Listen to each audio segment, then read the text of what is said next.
విప్లవం అడవుల్లో కన్నా ముందు ఒక సామాన్యుడి గుండెల్లో రగులుతుందని నిరూపించిన వ్యక్తి, బ్రిటిష్ సామ్రాజ్యాన్ని హడలగొట్టిన ఒక సామాన్యుడు, భారత స్వతంత్ర చరిత్రలో ఒక మహోజ్వల శక్తి, సాయుధ పోరాటం ద్వారానే స్వాతంత్రం వస్తుందని నమ్మి ప్రజల్లో విప్లవానికి నాంది పలికిన ఒక వీరుడు అల్లూరి సీతారామరాజు. ఇలాంటి ఇన్స్పిరేషనల్ స్టోరీస్ కోసం జస్ట్ ఒక లైక్ చేయండి చాలు. సో ఇక ఏమాత్రం లేట్ చేయకుండా let's get into our video and welcome to my YouTube channel be perfect. నేను మీ రామ్.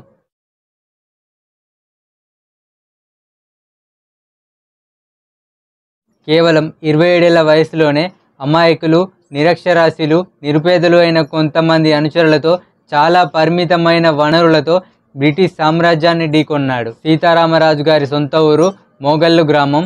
ఇది పాలకోడేరు మండలం, పశ్చిమ గోదావరి డిస్టిక్, ఆంధ్రప్రదేశ్లో ఉంది. ఇక్కడ దేశంలోనే మొట్టమొదటి అల్లూరి సీతారామరాజు విగ్రహం ఉంది. ఇది మోగల్లు గ్రామం నుంచి లక్ష్మీనారాయణపురం వెళ్లే మార్గంలో ఉంటుంది. ఇక్కడ ప్రతి సంవత్సరం జయంతి మరియు వర్ధంతి అల్లూరి సీతారామరాజు క్షత్రియ యువజన సంఘం వారు జరుపుతూ ఉంటారు. సీతారామరాజు గారి ఇంటి పేరు అల్లూరి. అల్లూరి వారు తూర్పుగోదావరి జిల్లా కోనసీమకు చెందిన రాజోలు తాలూకా కోమట్లంక, బెట్టలంక గ్రామాల్లో స్థిరపడ్డారు. కోమట్లంక గోదావరిలో మునిగిపోవడం వల్ల అక్కడి అల్లూరి వారు అప్పన్నపల్లి, అంతర్వేదిపాలెం, గుడిమలంక, దిరుసుమర్రి వంటి ప్రాంతాలకు వలస వెళ్లారు. వారి స్వగ్రామం ఇప్పటి పశ్చిమ గోదావరి జిల్లా మోగల్లు అయిన విజయనగరం దగ్గరలోని పాండ్రంగిలో అల్లూరి వెంకటరామరాజు మరియు సూర్యనారాయణమ్మ అనే దంపతులకు 1897 జూలై 4న జన్మించారు. రాజును ముద్దుగా చిట్టిబాబు అని పిలిచేవారు. ఈయనకు సీత అనే ప్రేమికురాలు ఉందని, ఆమె మరణించిన తరువాత ఈయన పేరుని సీతారామరాజుగా మార్చుకున్నాడని చెప్తూ ఉంటారు. సో ఇది ఎంతవరకు నిజమో ఎవరికీ తెలియదు. 1902లో రాజు తండ్రి రాజమండ్రిలో స్థిరపడి అక్కడ ఫోటోగ్రాఫర్గా వర్క్ చేస్తూ ఒక మంచి పేరు గణించాడు. 1908లో గోదావరి పుష్కరాల సందర్భంగా ప్రబలిన కలరా వ్యాధి సోకి రాజు తండ్రి వెంకటరామరాజు గారు మరణించారు. 6వ తరగతి చదువుతున్న వయసులోనే తండ్రిని కోల్పోవడం రాజు జీవితంలో ఒక పెనుమార్పులే తీసుకురావడం జరిగింది. స్థిరాదాయం లేక వివిధ ప్రదేశాలకు వెళ్ళి నివసించవలసి వచ్చేది.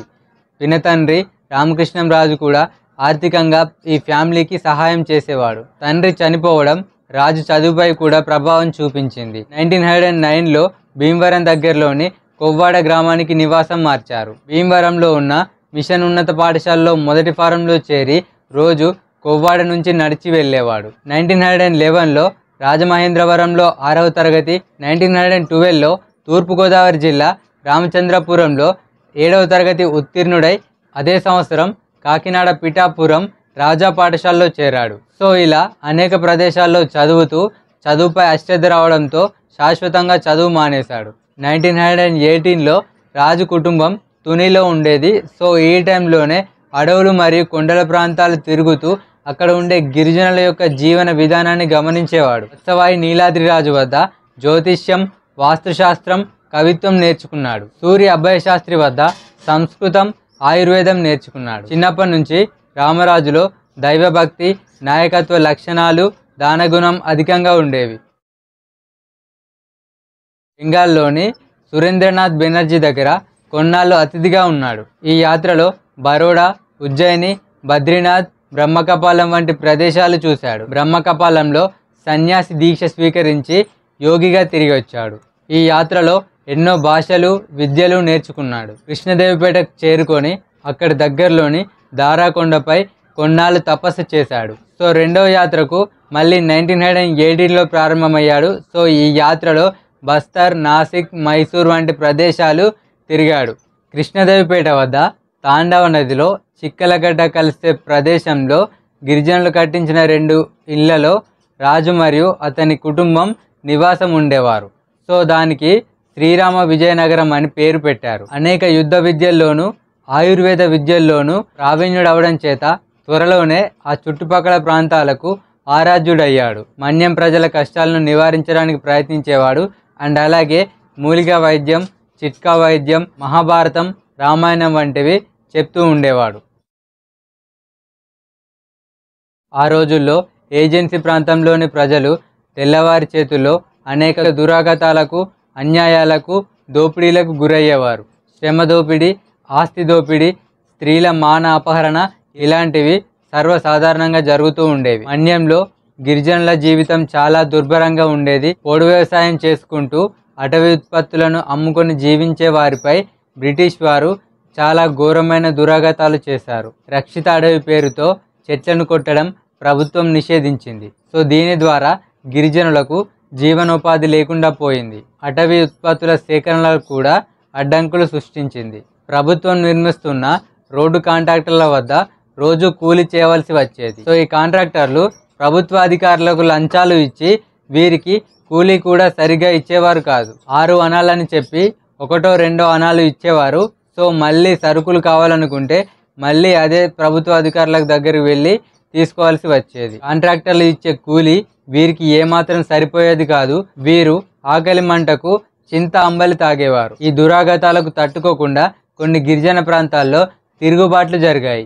వీటిని పితూరీలు అనేవారు. దీనికి నాయకుడైన వీరయ్య దొరను ప్రభుత్వం రాజబొమ్మంగి అనే పోలీస్ స్టేషన్లో బంధించింది. మన్యం వాసుల కష్టాలను కడతీర్చడానికి, ఈ తెల్లదొరల దురాఘాతాలను అడ్డుకోవడానికి గిరిజనులకు అండగా ఉండి పోరాటం చేయాలని రాజు నిర్ణయించుకున్నాడు. వారికి తమ హక్కులను వివరించి అన్యాయాన్ని ఎదుర్కొనేలా తయారు చేశాడు. మన్యంలో గిరిజనులను సేకరించి వారిని దురలవాట్లకు దూరం చేసి యుద్ధ విద్యలు మరియు యుద్ధ పద్ధతులు నేర్పించి వారిని పోరాటానికి సిద్ధం చేయసాగాడు. ఆయన అనుచరులలో ముఖ్యులు గంటం దొర, మల్లు దొర మరియు ఎండు పగడాలు. అప్పటికే గిరిజనుల్లో కలుగుతున్న చైతన్యాన్ని గుర్తించిన ప్రభుత్వం రాజును ఈ గిరిజనులకు దూరంగా ఉంచాలని అతన్ని నర్సీపట్నంలో కొన్నాళ్ళు అండ్ అలాగే అడ్డుతీగల సమీపంలోని పైడిపుట్టిలో కొన్నాళ్ళు గవర్నమెంట్ అండర్లో ఉంచింది. అనునిత్యం ఈయనపై పోలీసుల నిఘా ఉండేది. రాజుకు ఇది ప్రవాస శిక్ష. పోలవరంలో డిప్యూటీ కలెక్టర్గా పనిచేస్తున్న ఫజలుల్లా ఖాన్ అనే వ్యక్తి సహకారం ద్వారా ఈ ప్రవాస శిక్ష నుండి తప్పించుకొని మళ్ళీ 1922 జూలైలో మన్యంలో కాలుపెట్టాడు. ప్రభుత్వ ఉద్యోగి అయిన ఫజలుల్లా ఖాన్ రాజును చాలా అభిమానించి సహాయం చేశాడు. సో ఫజలుల్లా ఖాన్ బ్రతుకున్నంత కాలం తిరుగుబాటు చేయనని రాజు మాట ఇచ్చాడు. 27 జూలై 1922 తిమ్మాపూర్లో ఫజలుల్లా ఖాన్ ఆకస్మికంగా మరణించాడు. ఇక రాజు విప్లవానికి సిద్ధమయ్యాడు. గంటం దొర, మల్లు దొర, ఎండు పగడాలు, అగ్గిరాజు, సో ఇలా 150 మంది వీరులకు పైగా రాజుతో ఉన్నారు. ఆగస్టు 22, 1922 మన్యంలో విప్లవం ప్రారంభమైంది. చింతలపల్లి పోలీస్ స్టేషన్పై దాడి చేసి అక్కడ ఉన్న రికార్డులు చించేసి 11 తుపాకులు, 5 కత్తులు, 1390 తుపాకీ గుండ్లు తీసుకువెళ్లారు. ఏమేం తీసుకువెళ్లారో పుస్తకంలో రాసి రాజు సంతకం చేశాడు. ఈ సమయంలో పోలీస్ స్టేషన్లో ఉన్న ఏ ఒక్క పోలీసుకు కూడా రాజు హాని తలపెట్టలేదు. ఆగస్టు 23న కృష్ణదేవిపేట పోలీస్ స్టేషన్పై దాడి చేసి 7 తుపాకులు, కొన్ని మందుగుండు పెట్టెలు మాత్రం తీసుకువెళ్లారు. ఈ విప్లవం ఎంత స్ట్రాంగ్గా ఉందో చెప్పడానికి ఒక ఎగ్జాంపుల్ చెప్తాను. వరుస దాడులతో దెబ్బతిన్న ఈ బ్రిటిష్ ప్రభుత్వం ఈ విప్లవాన్ని అంతం చేయడానికి కబార్డ్ హైడర్ అనే అధికారులను చింతలపల్లి ప్రాంతంలో నియమించింది. వీరు తమ అనుచరుల సైనికులతో గాలింపు కోసం అడవిలోకి ప్రవేశించారు. రాజు సైన్యం వారికి తెలిసిన యుద్ధ విద్యలు, యుద్ధ రీతితో వారిద్దరినీ హతమార్చారు. చివరికి వారి యొక్క డెడ్ బాడీస్ తీసుకురావడానికి ప్రజల యొక్క మధ్యవర్తిత్వం అవసరం పడింది. దీంతో విప్లవం పట్ల ప్రజల్లో ఆధారభావం మరింత పెరిగింది. ఇంకా ఇలాగే చాలా ప్రదేశాల్లో దాడులు చేశారు. డిసెంబర్ 6న విప్లవానికి మొదటి ఎదురుదెబ్బ తగిలింది.